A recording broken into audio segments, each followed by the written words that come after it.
Já aqui nos estúdios da CBN Floripa, a Day Gubert, para a gente trazer esse quadro, que é o Descomplicando Finanças, e nós temos um tema muito atual, o arcabouço fiscal. Enfim, o que você separou para a gente, e vamos com um tópico de cada vez para eu e quem está em casa também poder entender, porque tem muitas dúvidas rondando em torno do arcabouço fiscal, inclusive piadas, memes rolando na internet, né, Day? Bom dia para você, tudo bem? Bom dia, Cris. Bom dia, ouvintes da Rádio CBN. Então, a gente brinca que parece um calabouço, porque afinal de contas, a gente não gosta de cortar despesas ou gastar menos, né? E o governo também não, ele prioriza, tem uma série de pautas importantes e a gente entende a importância desses projetos sociais, saúde, educação, segurança pública, mas é dinheiro, né? Então não tem como gastar e não ter dinheiro para pagar. A discussão do arcabouço fiscal começou ali no mês de março.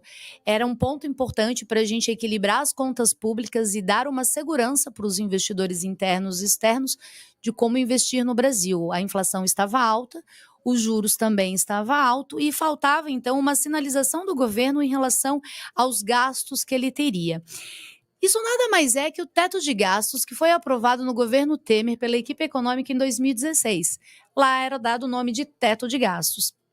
E aí o governo ele não pode gastar mais do que foi definido no teto de gastos. Se ele gastar mais, ele tem que ter um projeto de lei diferente, né? Então, esse novo governo criou, então, o novo calabouço fiscal. Olha aí, até eu aqui me Até o peguei. meme, entrou no meme. O arcabouço fiscal para dar essa segurança dos gastos. Pois bem, isso começou em março, foi para a Câmara dos Deputados, foi para o Senado, e agora voltou para a Câmara dos Deputados com as revisões. O mercado vê com bons olhos essas revisões que foram feitas, apertando um pouco mais os gastos. Mas tem um ponto importante aqui. O arcabouço fiscal, ele prevê esse controle de gastos, Cris, contando com o aumento de impostos. Pois é. Então, o que a gente tem aqui é uma reforma tributária que vai passar, né, está passando, está sendo estudada, e essa reforma tributária é fundamental para dar eficiência aos impostos e, consequentemente, dar eficiência também para os gastos, né? Então, o arcabouço fiscal, ele permite um equilíbrio das contas públicas. O equilíbrio das contas públicas permite um ambiente econômico favorável, com inflação tranquila, né, gerenciada.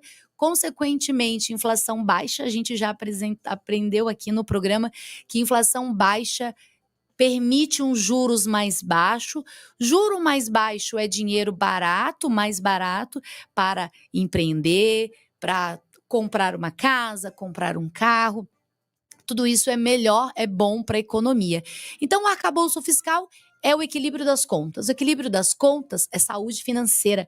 Saúde financeira é investidor externo vindo para o Brasil, trazendo uma empresa, empregando, gerando consumo. Isso é uma economia saudável, né?